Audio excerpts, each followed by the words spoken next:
Hi there, Rabbi. How you doing today? I'm good, Joe. What's new and exciting? I heard a great sermon the other day by a rabbi that I'm fond of. Um, oh, wait, it was you.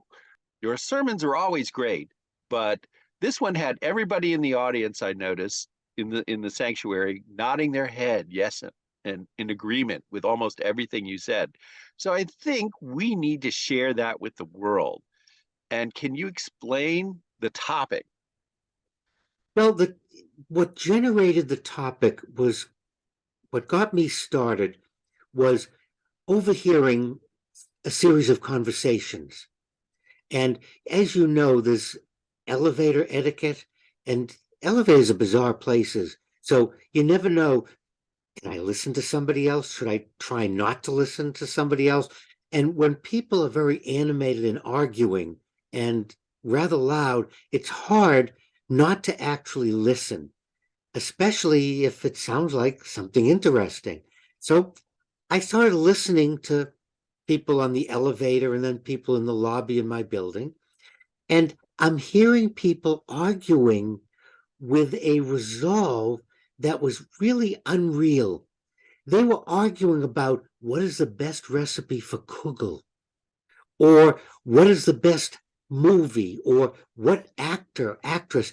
The subjects weren't deep, involved subjects, but this is what made it fascinating, Joe.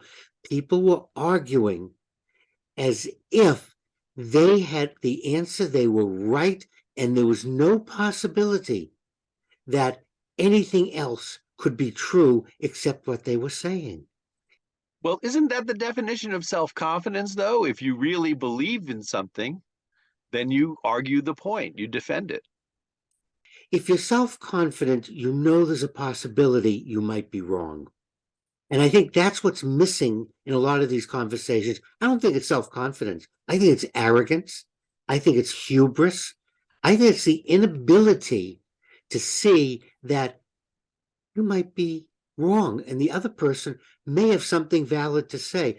I think self confidence is the ability to weigh, to listen to someone else, to be confident in what you're saying and not say things that can't be proven or that are ridiculous or there's just lies. And we hear a lot of that lately. And I think we mistake lying for self confidence. Then the other thing that's fascinating is the voice goes up. And that's another key for me that the person is making stuff up. The stronger the voice, the louder the voice, the more they try to dominate. That's not self confidence. That's just the opposite. They know they have a weak argument and they think that by turning up the volume, it'll make up for the fact that they know that, there's some question. And that's what happens in protests. When two sides start debating in public, the shouting just gets louder and louder. Nobody wants to listen to the other person's point of view. And I think that's what captured the imagination of the congregation the other night, because everybody agreed that they've seen fights, they've seen arguments, and no one is leaving open the possibility that the other person might be right and they might be wrong. And this really comes out of a discussion in the Talmud, Joe, where one of the discussions, one of the statements is where they look at each other and say, we both might be wrong. So I started looking at all the different news stations, whether it was Fox, CNN, and MSNB. I didn't restrict myself to anything. They were financial channels, all the channels.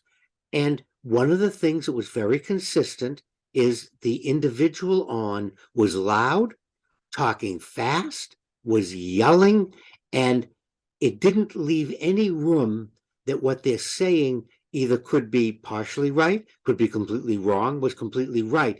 And again, I think that's the hallmark of a lack of confidence is you're substituting your voice and your tone for the nature of your argument. And you're not being logical.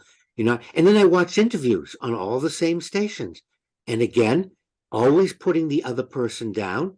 And then the interviewer, the interviewee, they would then both use the same tactic, attacking each other, attacking statements, saying things, louder and faster, louder and faster, never leaving the possibility they both could be right, they both could be wrong, one could be, it wasn't a discussion. And I think maybe that's become our new entertainment, is watching people yell at each other is a source of entertainment.